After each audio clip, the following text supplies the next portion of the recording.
प्यारे बच्चों, आज हम लेक्चर 3 में क्लास 10 मैथ के तीसरे चैप्टर दो चरों के रैखिक समीकरण युग्म के हल करने की विधि पर चर्चा करेंगे। प्यारे बच्चों, दो चरों के रैखिक समीकरण युग्म हल करने की निम्नलिखित 3 विधियां होती हैं। पहली विधि प्रतिस्थापन विधि, दूसरी विधि विलोपन विधि और जो तीसरी विधि होती है वह वज्र गुणनखंड विधि होती है।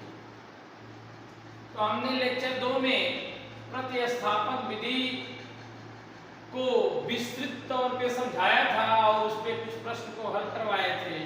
तो आज हम विलोपन विधि पे चर्चा करेंगे कि विलोपन विधि होती क्या है। जैसा कि हम जानते हैं कि दो चरों के रैखिक समीकरण युग्म का निर्माण दो चर से होता है। तो हम मान लेते हैं कि कोई दो चर का रैखिक समीकरण है x धन 2y बराबर 3, समीकरण 1 है। और एक समीकरण और ले लेते हैं 3x धन y बराबर 9, समीकरण नंबर 2। इसी दोनों रैखिक समीकरण को हमें विलोपन विधि से हल करना है। प्यारे बच्चों, जो ये विधि होती है विलोपन विधि, इस विधि में हम दो चरों में कोई एक चर को समान करते हैं। अब समान करने के लिए चाहे मुझे गुणा करना पड़े या भाग देनी पड़े, तो किसी भी तरह हम किसी एक चर को x तथा y को समान गुणांक के रूप में करते हैं। जैसे पहला जो समीकरण है यह है x धन 2y बराबर 3 और जो दूसरा है वह 3x धन y बराबर 9 है। तो इसमें हम स्वेच्छानुसार x को समान करेंगे और हम समान करने के लिए समीकरण 1 में 3 का गुणा करेंगे। लिखेंगे समीकरण 1 में 3 से गुणा करके समीकरण 2 से घटाने पर, तो इस समीकरण में जब गुणा करेंगे तो हम दोनों पक्षों में करेंगे, न कि एक पक्षों में करेंगे। करिए, क्या मिलेगा 3x धन 3 दूनी 6y बराबर 9, समीकरण नंबर 3 प्राप्त होगा। और इस समीकरण को ऐसे ही हम 3x धन y बराबर 9 ऐसे ही इसे नोट कर लेंगे। अब हम समीकरण 2 से घटाएंगे तो घटाने पे चिन्ह बदल जाते हैं। घटाने पर जो नीचे के चिन्ह है प्लस का माइनस हो जाएगा और माइनस का प्लस हो जाएगा। यहाँ भी माइनस हो जाएगा, यहाँ भी माइनस हो जाएगा। अब पहला पद जो है समाप्त हो गया। इसी को ही हम कहते हैं विलोपन। विलोपन मीन्स मतलब गायब कर देना। जैसे जो दो चर दिए रहते हैं, इसमें किसी एक चर को हम विलुप्त कर दें, उसी को ही कहते हैं विलोपन विधि। देखिए यहाँ पे x विलुप्त हो गया। अब धन 6 में से 1y घटाएंगे तो हमें मिलेगा 5y बराबर 0, 5y बराबर 0 मिलेगा। और हम यहाँ से y बराबर 0 प्राप्त करेंगे, अर्थात मुझे y का मान 0 प्राप्त होगा। यही मान हम चाहे समीकरण 1 में रखेंगे या समीकरण 2 में रखेंगे। तो y का मान समीकरण 1 में रखने पर, रखिए समीकरण 1 x धन 2 गुणे 0 बराबर 3, तो हल करेंगे तो मिलेगा x बराबर 3। अब हम कैसे मानेंगे कि हमारा प्रश्न सही है? तो हम उत्तर की जांच करेंगे। उत्तर की जांच के उपरांत यह मानेंगे कि जो हमें चर के मान प्राप्त हुए हैं वह सही हैं, तो हम उत्तर की जांच करेंगे। जांच, तो हमें x का मान 3 मिला हुआ है, यहाँ हम 3 रख देंगे, और y का मान हमें 0 प्राप्त हुआ है, तो 2 गुणे 0 बराबर 3।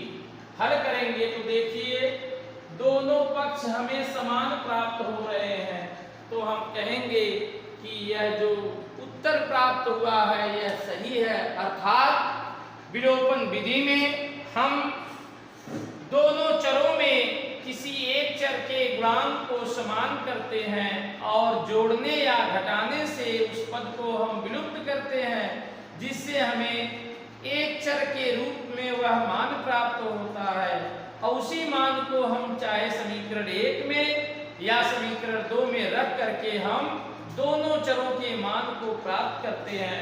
प्यारे बच्चों, अब एक्सरसाइज के हम कुछ प्रश्नों को हल करेंगे, तब तक आप इसे नोट कर लीजिए।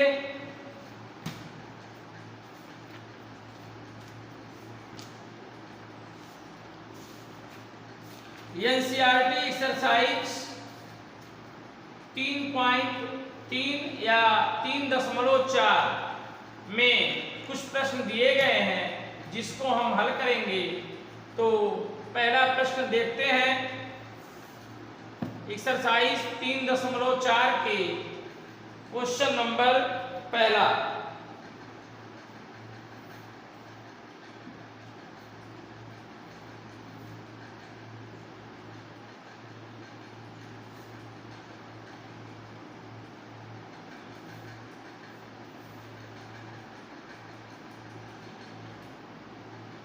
एक्सरसाइज का जो पहला प्रश्न है वह है, निम्नलिखित समीकरणों के युग्म को विलोपन विधि तथा प्रतिस्थापन विधि से हल कीजिए। x धन y बराबर 5, x धन y बराबर 5, ये आपका पहला समीकरण है। दूसरा है 2x minus 3y, 2x minus 3y बराबर 4। यह दो रैखिक समीकरण युग्म दिया गया है और निर्देश में दिया है कि इसे विलोपन विधि या प्रतिस्थापन विधि से हल करें। प्यारे बच्चों, जो हमने नियम में बताया है कि हम दो चरों में कोई एक चर को गुणा या भाग करके उसको समान करते हैं, तो हम यदि समीकरण 1 में 2 का गुणा कर दें या समीकरण 2 में 2 की भाग दे दें, तो हमें x के जो गुणांक हैं वो समान प्राप्त होंगे। तो हम समीकरण 1 में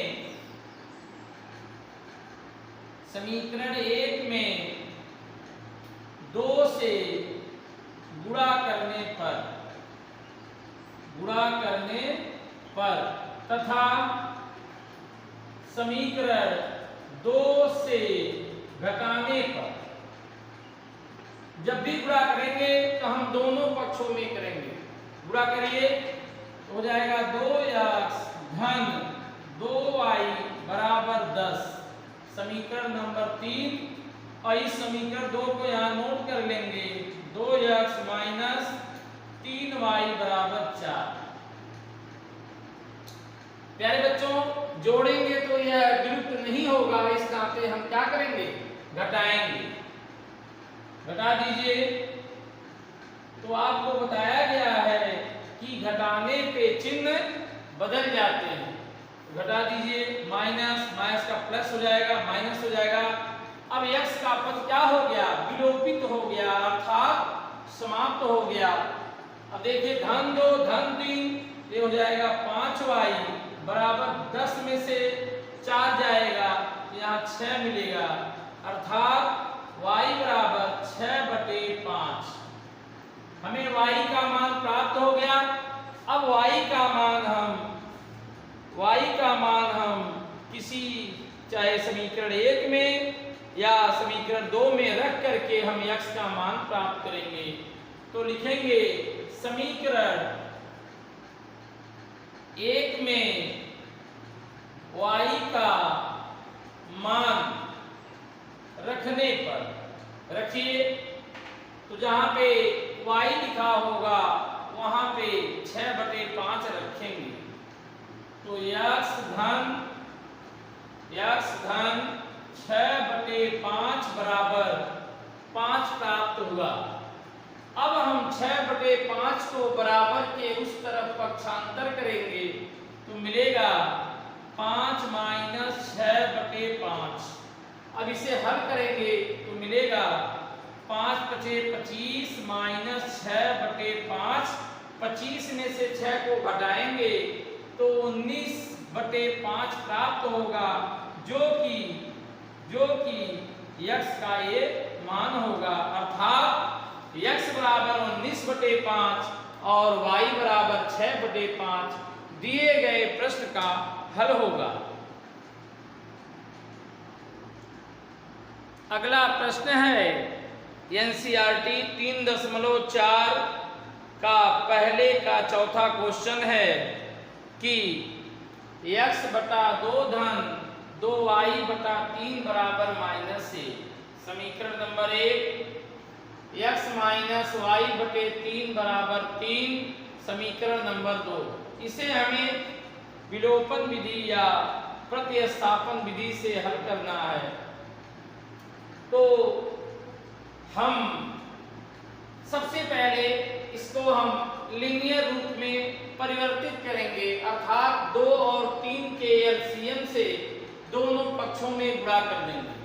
तो देखिए 2 और 3 का जो एलसीएम होता है वह 6 प्राप्त होता है, तो हम दोनों पक्षों में 6 से गुणा करेंगे तो हमें प्राप्त होगा 2 × 3 3x और 3 दूनी 2 दूनी 4 धन 4y हो जाएगा बराबर -6। कैसे प्राप्त हुआ?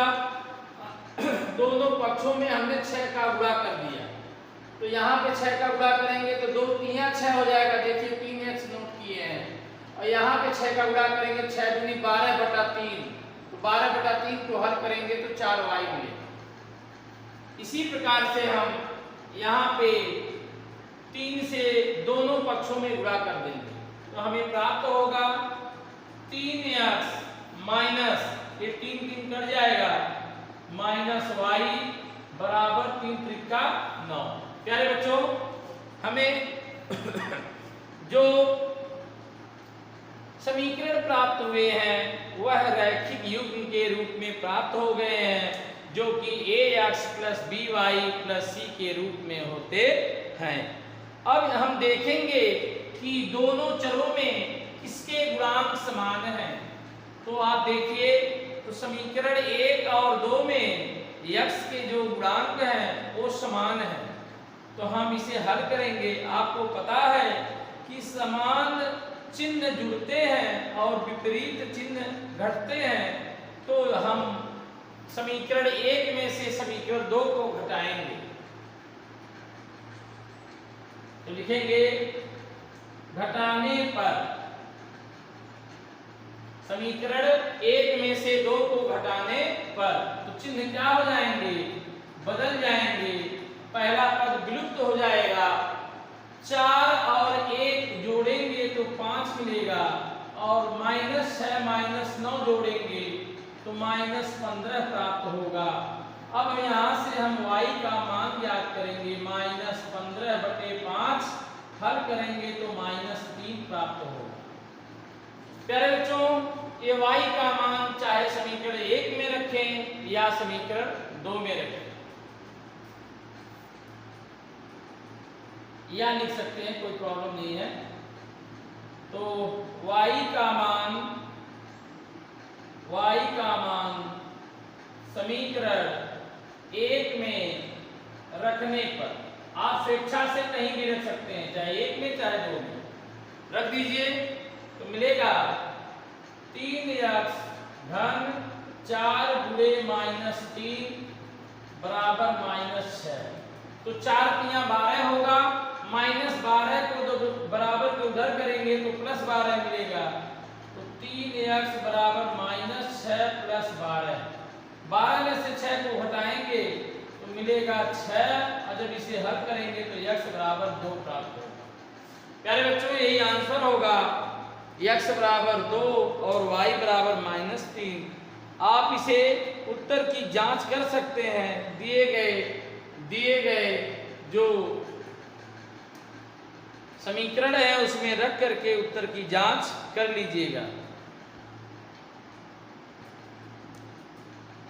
प्यारे बच्चों, दो चरों के रैखिक समीकरण युग्म के हल करने की जो तीसरी विधि होती है, ये होती है वज्र गुणन विधि, cross multiplication method. Cross multiplication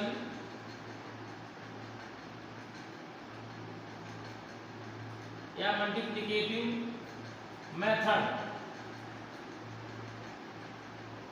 दो चरों के रैखिक समीकरण युग्म के हल करने की जो तीसरी विधि होती है, यह होती है वज्र गुणनखंड विधि या वज्र गुणन विधि। इस विधि के अनुसार दो रैखिक समीकरण युग्म के निकाय को हम सबसे पहले नोट करते हैं। तो दो रैखिक समीकरण युग्म के जो निकाय हैं वो मानते हैं a1x plus b1y plus c1 बराबर 0। ये आपका पहला रैखिक समीकरण युग्म है। और जो दूसरा रैखिक समीकरण युग्म है वो है a2x plus b2y plus c2 बराबर 0। इन दोनों रैखिक समीकरण युग्म को हम वज्र गुणनखंड विधि से हल करेंगे। तो प्यारे बच्चों ये बहुत आसान विधि है, लेकिन थोड़ा सा लिखने का इसमें तरीका थोड़ा डिफरेंट है, इस नाते बच्चे इसे ज़्यादा लाइक नहीं करते हैं। लेकिन मुझे उम्मीद है कि अभी कुछ समय पश्चात आपको ये विधि पूर्णतः समझ में आ जाएगी। तो सबसे पहले हम जो क्वेश्चन में दिया रहेगा कि जो अचर पद दिया रहता है, अगर बराबर के उधर दिया है तो हम पक्षांतर करके बराबर की इधर कर लेते हैं।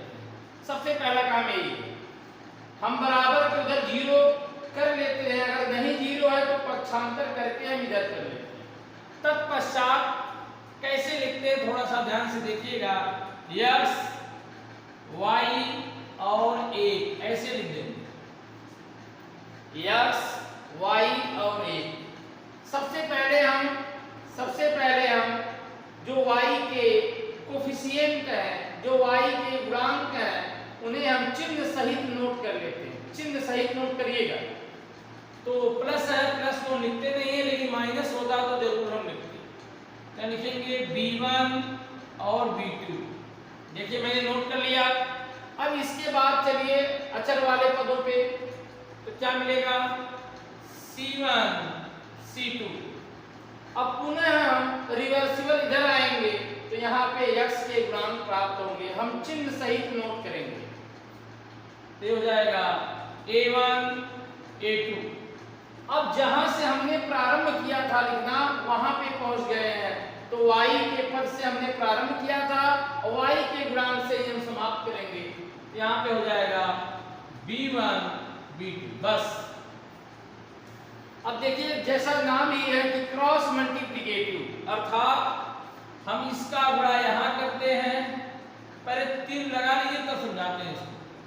यहाँ कर दीजिए, इसकी तीर यहाँ लगा लीजिए और इसको यहाँ से तीर लगाइए, इसकी तीर यहाँ से लगाइए, इसकी तीर यहाँ से।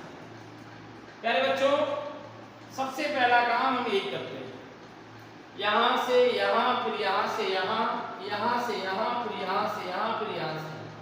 अब लिखते कैसे हैं, देखिए x बटे बराबर y बटे बराबर a बटे, ध्यान से देखिएगा। अब हम सबसे पहले इसका गुणा इससे करते हैं, माइनस इसका गुणा इससे, x का पद हो गया। y के नीचे इसका, जहां पे हम अंतिम बार चले जाते हैं, अर्थात इसका गुणा यहां से करते हैं, माइनस इसका गुणा यहां से करते हैं, y का पद हो गया। अंतिम में हम एक के नीचे लिखते हैं इसका गुणा इससे माइनस इसका गुणा इससे, बस एक प्रक्रिया होती है। तो हम सबसे पहले x के नीचे लिखेंगे b1 c2 minus b2 c1, यहीं रुक जाएंगे। B2C1। अब ये x का पद कंप्लीट हो गया। अब जहां हम रुके थे C1 से रुके, यहीं से प्रारंभ करेंगे। C1A2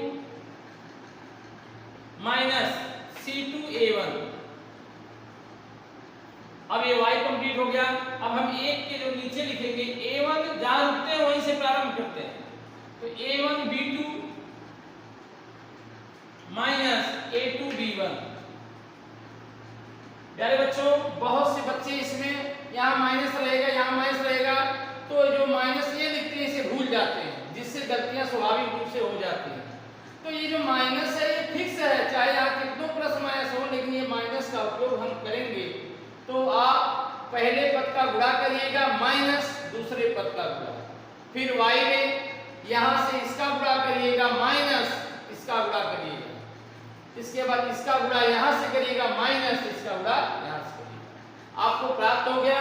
अब हम पहले और तीसरे को एक बार बराबर करते हैं, फिर दूसरे और तीसरे को एक बार बराबर करते हैं।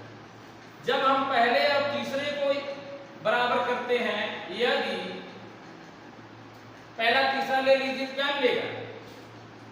x बटा B1C2 माइनस B2C1 बराबर, अंतिम वाला लीजिए 1 बटा A1B2 माइनस A2B1।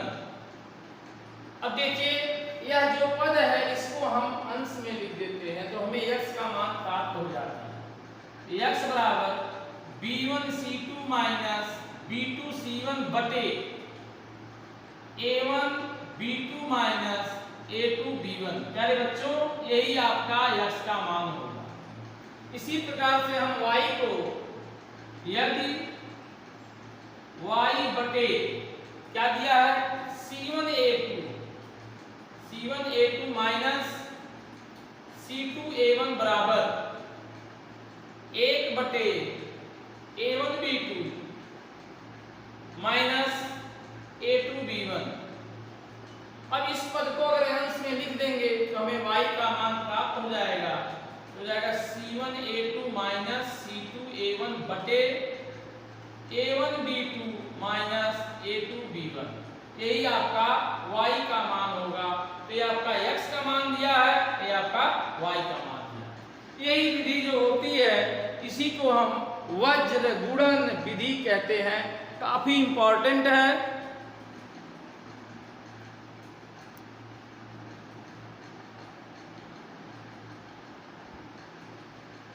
प्यारे बच्चों, थोड़ा सा इधर कट गया था, तो देखिए पुनः मैंने ठीक कर दिया है कैमरा को।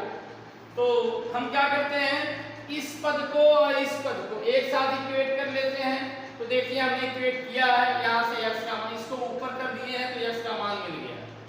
इसके बाद y को मैंने इक्वेट किया है, तो ये जो पद है ये ऊपर चला जाता है तो हमें y का मान मिलेगा। ये जो प्रोसेस होता है इसी को हम वज्र गुणन विधि कहते हैं। तो यदि प्रश्न में निर्देश दे देगा कि आप दिए गए रैखिक समीकरण युग्म को वज्र गुणन विधि से हल करें, तब आप इस प्रक्रिया के तहत रैखिक समीकरण युग्म को हल करेंगे तो आपको आसानी से मान प्राप्त हो जाएंगे। इसमें बच्चे गलती प्लस और माइनस में करते हैं, इस नाते इस विधि से प्रश्नों को हल नहीं कर पाते हैं। तो आपको जैसे मैंने बताया है उसी के अनुरूप आप इसे हल करिएगा तो आपके प्रश्न के उत्तर अवश्य प्राप्त होंगे।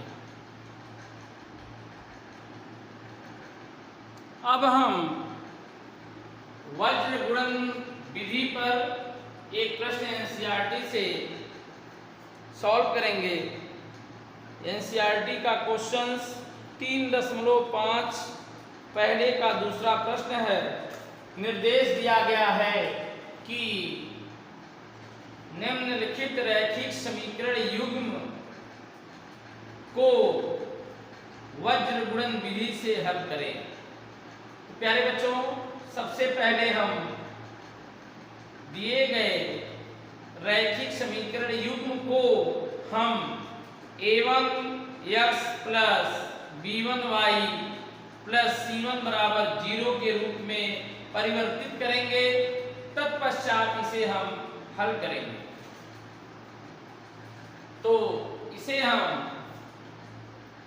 जो दिया है कि 2x धन y, अब ये बराबर 5 दिया है तो हम इसे पक्षांतर करेंगे, -5 बराबर 0। अब इसे हम समीकरण 1 मानेंगे।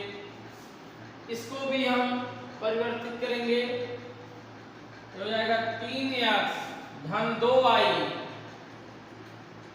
और इस 8 को हम पक्षांतर करेंगे तो मिलेगा -8 बराबर 0, समीकरण 2।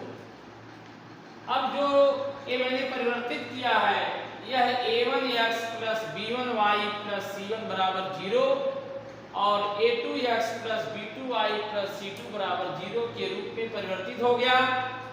अब देखिए यहाँ पे y का गुणांक कुछ नहीं लिखा है तो हम 1 मान लेते हैं यहाँ पे, बाकी सब सही है। अब इसे लिखेंगे कैसे, x y a।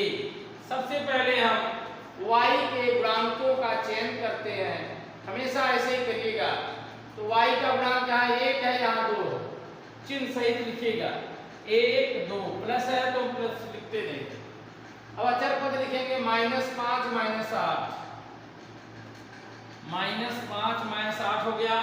अब चले आते हैं आगे, x के गुणांकों को लिखेंगे 2 3। अब जहां से हमने चले थे वहीं पे हम पहुंचते हैं y के गुणांकों, 1 और 2, बस आपका हो गया। अब यहाँ पे एरो लगा दीजिए, एरो लगा दिया आपने।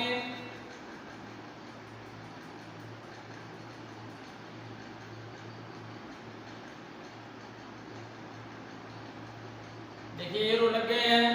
अब आपको जैसा मैंने बताया था कि x बटे बराबर y बटे बराबर 1 बटे, ध्यान से देखिएगा, इसका गुणा इसमें करते हैं माइनस इसका गुणा इसमें करते हैं, तो 1 का गुणा जब -8 में करेंगे तो -8 प्राप्त होगा, -2 5 10 -10 मिलेगा, x का पूरा हो गया। ऐसे ही इसका गुणा इसमें करेंगे, -15 5 3 15 -8 दूना 16 हो जाएगा -16। अब 2 दूना 4 और 3 इकाएं 3, थोड़ा सा इसको और हल कर देंगे तो मिलेगा क्या, x बटे माइनस का जब गुणा होता है तो प्लस हो जाता है, तो 10 में से 8 घटाएंगे तो 2 मिल जाएगा, और यहाँ भी माइनस का गुणा करेंगे तो प्लस मिलेगा, तो 16 में से 15 को घटाएंगे तो 1 मिलेगा, और 4 में से 3 को घटाएंगे तो 1 मिलेगा। अब हम पहले और तीसरे को, दूसरे और तीसरे को लेके हल कर देते हैं। तो यदि x बटा 2 बराबर 1/1 तो हम लिख सकते हैं x बराबर 2। इसी प्रकार से यदि y बटा 1 बराबर 1/1 हो तो हम y बराबर 1 लेंगे। प्यारे बच्चों, दिए गए प्रश्न का यह हल होगा। अगर जांच करना हो तो चेक कर लीजिए, 2 इकाएं 2 होगा,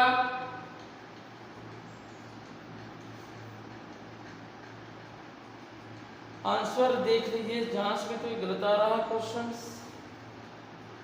2 और 1 मिला हुआ है, हाँ सही।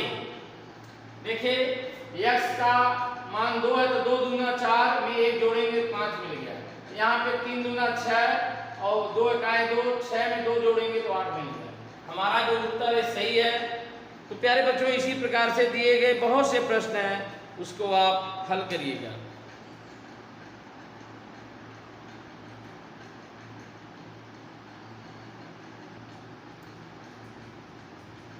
प्यारे बच्चों, निम्नलिखित समीकरणों के युग्मों को रैखिक समीकरणों के युग्म में परिवर्तित करके हल करें। जैसा कि हमने NCERT 13.1 पहले क्वेश्चन का चयन किया है, दिया है 1/2x धन 1/3y बराबर 2। यह एक रैखिक समीकरण दिया है, और दूसरा दिया है 1/3x धन 1/2y बराबर 13/6। इसी को हमें हल करना है। तो ऐसे प्रश्नों को हम हल करने के लिए सबसे पहले इसको हम रैखिक समीकरण के रूप में परिवर्तित करते हैं। आपको पता है कि रैखिक समीकरण क्या होता है, ax plus by plus c बराबर 0। हम इसे उस रूप में परिवर्तित करके तत्पश्चात इसे हम चाहे प्रतिस्थापन विधि हो, चाहे विलोपन विधि हो, चाहे वज्र गुणनखंड विधि हो, किन्हीं एक विधि से इसको हल करते हैं। तो हम ऐसे प्रश्नों में सर्वप्रथम सब्स्टिट्यूट करते हैं, मानेंगे माना या यही मान लीजिए, माना 1/x बराबर m और 1/y बराबर m। कुछ भी मान सकते हैं आप p और q मान सकते हैं, कोई ऐसा नहीं कि m n मानिए। तो इसको हम परिवर्तित करेंगे तो देखिए यहाँ पे क्या लिख सकते हैं, 1/m के स्थान पे हम क्या लिख सकते हैं, 1/x के स्थान पे हम m लिख सकते हैं। तो यहाँ पे प्राप्त हुआ m/2। यहाँ पे देखिए धन 1/y के स्थान पे हम n लिख सकते हैं, तो m/3 बराबर 2 प्राप्त हुआ। इसी प्रकार से यहाँ भी 1/x के स्थान पे m मान लेंगे तो मिलेगा m/3 धन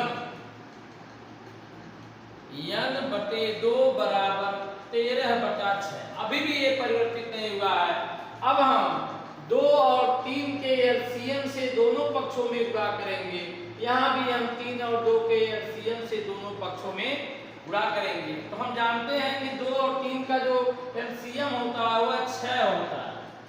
तो 6 से दोनों पक्षों में ऊपर और नीचे गुणा कर दीजिए तो मिलेगा 6/2, ये मिलेगा 3m धन 6/3 2n बराबर 6 दूना 12। अब हमें ये समीकरण 1 प्राप्त हो गया। इसी प्रकार से यहाँ भी 6 का गुणा करेंगे, 3 दूना 6 हो जाएगा 2m धन 6/2, ये हो जाएगा 3n बराबर 6 से 6 कट जाएगा तो 13 मिलेगा। ये समीकरण 2 में। अब देखिए यह जो समीकरण प्राप्त हुआ है यह रैखिक समीकरण के रूप में प्राप्त हुआ है। अब इसमें हम चाहे प्रतिस्थापन विधि लगाएं चाहे विलोपन विधि लगाएं, करके हल कर दें तो आपको पता है कि हम समीकरण 1 में अब चाहे m के गुणांक को समान करिए चाहे n के गुणांक को समान करिए, आप स्वेच्छ हैं तो आप m के गुणांक को समान कर दीजिए। तो लिखेंगे समीकरण 1 में 2 से तथा समीकरण 2 में 3 से गुणा करके घटाने पर, गुणा करिए 2 का गुणा करिए दोनों पक्षों में, ये हो जाएगा 2 3 6m धन 4m बराबर 12 दूना 24, 3 का गुणा कर दीजिए 3 दूना 6m धन 9m बराबर 13 3 39। अब घटाएंगे तभी यह एक पद विलुप्त होगा, तो घटाने पे चिन्ह बदल जाते हैं, m से m कट जाएगा। 4 में से 9 को घटाएंगे तो -5n प्राप्त होगा और 24 में से 39 को घटाएंगे तो 15 प्राप्त होगा, -15। 5 3 15, n का मान हमें 3 प्राप्त होगा। अब n का मान हम किसी एक समीकरण में रख देंगे, तो किस में रखें, n का मान समीकरण 1 में रखने पर रखिए तो मिलेगा 3m धन 2 गुणे n का मान 3 है, n का मान 3 है बराबर 12। तो 3m बराबर 2 3 6, 12 में से 6 को घटाएंगे तो 6 मिलेगा। यम का मान 2 प्राप्त होगा। अभी उत्तर नहीं प्राप्त होगा क्योंकि यहाँ पे हम रखेंगे मान, तो यहाँ पे रखिए मान, तो यम का मान कितना मिला है, 2 मिला है और यम का मान 3 मिला है। तो यहाँ पे हम क्रॉस मल्टीपल करके हम यहाँ से यक्स का मान निकालते हैं, यक्स का मान 1/2 प्राप्त होगा और यहाँ भी क्रॉस मल्टीपल करेंगे तो y का मान 1/3 प्राप्त होगा। प्यारे बच्चों ये इसका आंसर है, x बराबर 1/2 और y बराबर 1/3।